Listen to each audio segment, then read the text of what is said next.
So hello guys and welcome to lesson 4 of our Automatic Lithuanian Words, and let's immediately start with the first sentence, and actually a new word in this case. It is to or also, and this specific word would be irgi in Lithuanian language.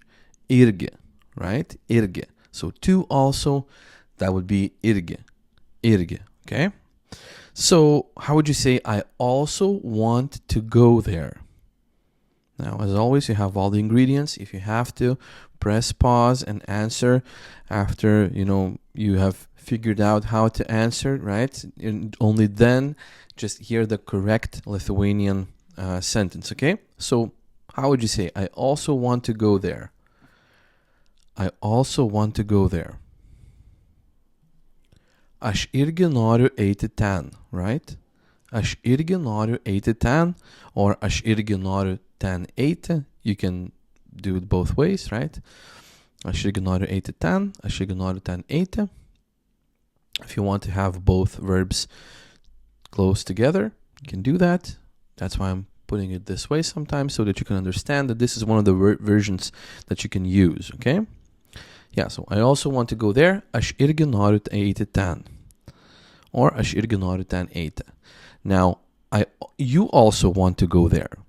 You also want to go there. That would be tu irgi nori eiti ten. Or tu irgi nori ten eiti. Tu irgi nori. Aš noriu, but tu nori. Tu nori. Tu irgi nori eiti ten. Tu irgi nori ten eiti. Right? Tu irgi nori eiti ten.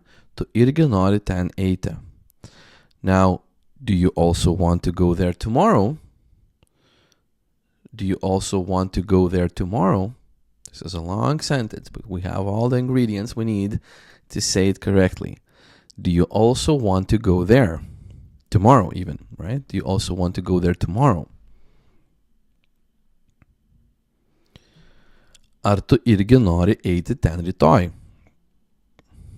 Ar tu irgi nori ten eiti rytoj, right? Ten can stand between nori and eiti once again, but rytoj, we're adding to the back. Of course, you can add rytoj, ar tu irgi rytoj nori ten eiti. You can switch those up. In Lithuanian language, we don't have, that big of a problem. Of course, you can switch up nori and eiti because you want to go. This is sort of like a phrase, right? You can put something in between them, but you wouldn't really want to put eiti in front of nori, right? Because eiti is the second verb. That's why it's an infinitive, right? So once again, do you also want to go there tomorrow? Ar tu irgi nori eiti ten rytoj? Ar tu irgi nori eiti ten rytoj? Always is visada. Visada. Visada, or sometimes we have this visados, os version. It's actually not really correct version to use, but sometimes, especially in specific dialects of Lithuanian, we do say that. But actually the correct word is visada. Always visada. Visada. So you always go there. You always go there. How would you say that? You always go there. You always go there. Tu visada eini ten. Or tu visada ten eini.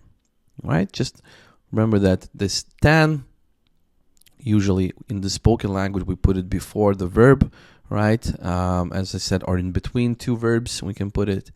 That's the way we use it. Tu visada ten eini or tu visada eini ten. You always go there. Tu visada eini ten, tu visada ten eini. To do, now we're getting into some good stuff, right? To do is one of the, probably the most common verb to use after to be, right? So to do would be daryti. Daryti. Now we can add some prefixes, and we actually are going to add one prefix in this lesson, because when you add prefixes, you sort of change the verb from the continuous into simple, but not always, not necessarily. So we will go through some of the examples, but just remember that often verbs can have prefixes and they change the meaning of the verb, okay? So to do in this case is daryti. Daryti. So I do And you do would be aš darau, tu darai. Now we go into different sort of different kinds of verbs. We have different endings right now. It's sort of called declensions, but we have a different kind of group that has different endings. Now we had aš galiu, right? Tu gali, but over here we have aš darau, tu darai. Different endings, right? But we will have some more of those with these types of endings in the future, and actually even in this lesson. So I do, once again, is aš darau, you do, tu darai, right? Aš darau, tu darai. So it would be tai, once again, right? It, tai. So I do it, that would be aš darau tai, or aš tai darau. Aš darau tai, aš tai darau, right? As I said, usually tai goes before the verb, right? Especially the main verb, right? But I often will put it this way because it's easier for you to remember, because it's the same structure as English, right? And it's not that big of a difference to say it like this, right? You can say aš darau tai, right? I do it, aš darau tai, or aš tai darau. I do it every day. I do it every day. How would you say that? I do it every day. Aš darau tai kiekvieną dieną. Aš darau tai kiekvieną dieną. Or aš tai darau kiekvieną dieną. Aš darau tai kiekvieną dieną, right? Aš darau tai kiekvieną dieną. I do it every day. Aš darau tai kiekvieną dieną. You always do it. You always do it. Tu visada tai darai. Tu visada tai darai. Or tu visada darai tai. Tu visada darai tai. Right? But always also goes before the verb usually, right? Tu visada tai darai. You always do it. Tu visada tai darai. Now to know is žinoti.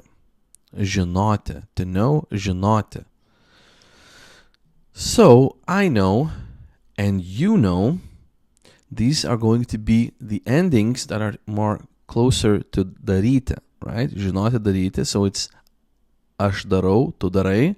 So žinoti, aš žinau, tu žinai, right? It's another one of those kind of verbs, right? Where these are the endings that you get, right? Aš žinau, tu žinai. I know, you know, aš žinau, tu žinai. Okay, nice. Aš žinau, tu žinai. So I know, aš žinau, you know, tu žinai. So everything, the word for everything is viskas, but we're going to be using a different case right now, and that is viska. For example, I see what? I see everything, viska, right? We don't know those words yet, but we're going to be using them in different kind of contexts, but you get the idea that it's a different kind of case. Okay? Right, let's go. So you always know everything. So therefore, you know everything. It's not just simply what is everything, but you know what, of everything. So you're using this with the nasal ending, right? Viska. So you always know everything would be, you know is tu žinai. So you always know everything. Tu visada viską žinai. Or tu visada žinai viską. Right? Tu visada viską žinai. The first one is the more common one to say. Tu visada viską žinai. Right? But tu visada žinai viską is also a very good way to say that. You would be definitely understood. Maybe it would be not the way that most of us would say in a spoken language, but definitely a correct way to use it. Okay? Yeah. So once again, you always know everything would be tu visada viską žinai, or tu visada žinai viską. Now, you can know that. You can know that. That would be tu gali žinoti tai, or tu gali tai žinoti. Tu gali tai žinoti, or tu gali žinoti tai. Both of those are correct. Both of those you can use. You can know that. Tu gali žinoti tai or tu gali tai žinoti. That, this, it is usually tai, which we already used, which is for positive sentence, but when we when we change it into a negative sentence, and that of course depends on the verbs, depends on the verb used, but usually when you go into negative, you use a different case for the word it. You use a different case, which is to. To. As I said, we're not yet going into cases. We're going to cases at the end. So when you watch this course all over, it will be, well, if some of the places are difficult to understand, maybe you will understand it through grammar. But right now, we're understanding it through repetition, through practice. So just remember that, this, it, tai for positive, to, usually, well, not maybe, let's say for some of the verbs, right? We will use those verbs, you will see the difference. So, to for negative. So, you can't know that. Well, that is one of the cases, and when with the verb to know, you actually use to in the negative. So, you can't know that. Tu negali žinoti to. Tu negali to žinoti. Now, if you said tu negali žinoti tai, or tu negali tai žinoti, you definitely would be understood. You would be corrected. Somebody would say, oh, you mean to, right? You know, not tai, but to, because it's a different kind of case. And you would be really forgiven for making this mistake because, you know, you don't have cases in English language. Maybe English is not your native language. Maybe you do in your language. But, yeah, so you have a different kind of case. You use to. To, right? Tu negali žinoti to, tu negali to žinoti. Okay, let's go on. Let's say, I always want to know that. Now, this is a positive, affirmative sentence. So we're not using to, we're using tai. I always want to know that. Aš visada noriu žinoti tai. Or, more usual way is aš visada noriu tai žinoti. Usually in spoken language, we put between the two verbs, we put that, we put tai. So I always want to know that. Aš visada noriu žinoti tai. Or aš visada noriu tai žinoti. Aš visada noriu tai žinoti. Aš visada noriu žinoti tai. Once again, I always want to know that. Aš visada noriu žinoti tai. Aš visada noriu tai žinoti. Good. Now, do you want to know that? Do you want to know that? How would you ask? Ar tu nori tai žinoti? Ar tu nori tai žinoti? That is an affirmative sentence with just ar at the beginning. Ar tu nori tai žinoti? You don't want to know that. Now, we're going to need a different kind of tai. You don't want to know that would be tu nenori, that's negative, tu nenori to žinoti. Tu nenori to žinoti, right? Tu nenori to žinoti, or tu nenori žinoti to. But as I said, to, tai usually is put between two verbs in a spoken language, especially, right? Tu nenori to žinoti. You don't want to know that. So once again, you don't want to know that. Tu nenori to žinoti. Tu nenori to žinoti. You can and he can is tu gali, jis gali, right? Tu gali, jis gali. So you want, he wants, that would be tu nori, jis nori, right? Tu nori, jis nori. So the difference is that when we have the verb to be able to, so you can and he can, the writing is the same, but the pronunciation is different in this case. So you can say tu gali, jis gali, jis gali. The emphasis is on a, gali. But when we have you want and he wants, it's written the same and it's pronounced the same. Tu nori, jis nori. That therefore she, ji nori, and it, tai nori, right? If we used it, okay? So you want, tu nori, he wants, jis nori. He wants to go there. He wants to go there. So he wants to go there would be jis nori eiti ten. Jis nori eiti ten, right? He wants to go there. He's not eiti ten. Or jis nori ten eiti. We know that we put ten between two verbs usually. Jis nori ten eiti. Now, does she want to do that? Does she want to do that? Ar ji nori taip daryti? Or we get the first situation where we can put prefix and we can say ar ji nori tai padaryti. Now the difference is usually when we have a prefix in Lithuanian language, there are different types of prefixes, but in this case especially we have daryti, which is a continuous action.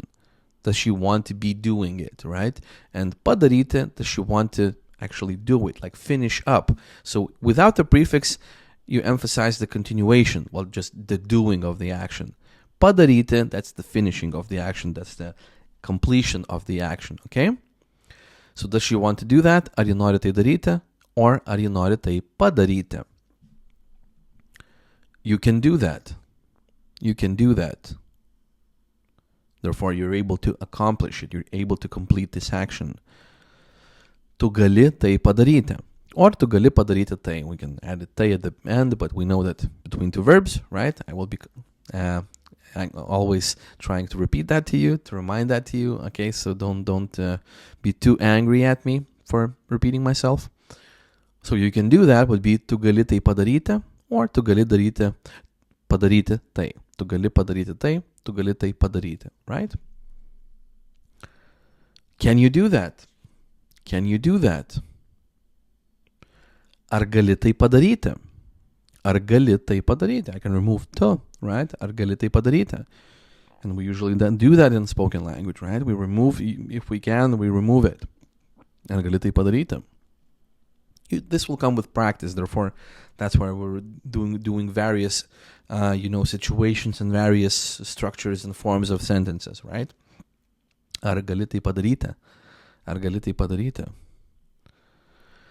For me is dėl, that is for, dėl manęs, manęs. For me, dėl manęs, dėl manęs, dėl manęs. So, can you do it for me? Can you do it for me? Can you do it for me would be ar gali tai padaryti dėl manęs? Ar gali tai padaryti dėl manęs? Ar gali tai padaryti dėl manęs? Can you do it for me? Ar gali tai padaryti dėl manęs? Ar gali tai padaryti dėl manęs? Now, for you would be dėl, once again dėl, but dėl tavęs. Dėl tavęs. Dėl tavęs. For you, dėl tavęs. So, I do it for you, or I am doing it for you, as I've told you before. There's no difference in that. We don't have continuous, especially in the present. When it comes to past, yeah, more or less, and sometimes when we use it in the infinitive, like daryti, padaryti, but in the present tense, we rarely use it like that. So in this case, how would you say that? I do it for you. I'm doing it for you. I'm going to finish it for you. Aš darau tai dėl tavęs. You could say aš padarau tai dėl tavęs, right? You would be understood, but usually I just do it. Aš darau tai dėl tavęs, right? Aš darau tai dėl tavęs. It's like I'm doing it for you. The same thing, right? So I do it for you, or I'm doing it for you. Aš darau tai dėl tavęs. Aš darau tai dėl tavęs. So once again, I do it for you. I'm doing it for you. Aš darau tai dėl tavęs. Nice. So this is the fourth lesson. And as always, if you feel that you need to repeat it, repeat the lessons, do that. Go at your own pace. This method is formed so that you always constantly keep learning new things. Therefore, you have to be comfortable with previous structures, previous words. So if you feel that you need to repeat them more, do that. But yeah, if you feel that you're comfortable, so next day go to lesson number 5. So I will see you in lesson number 5.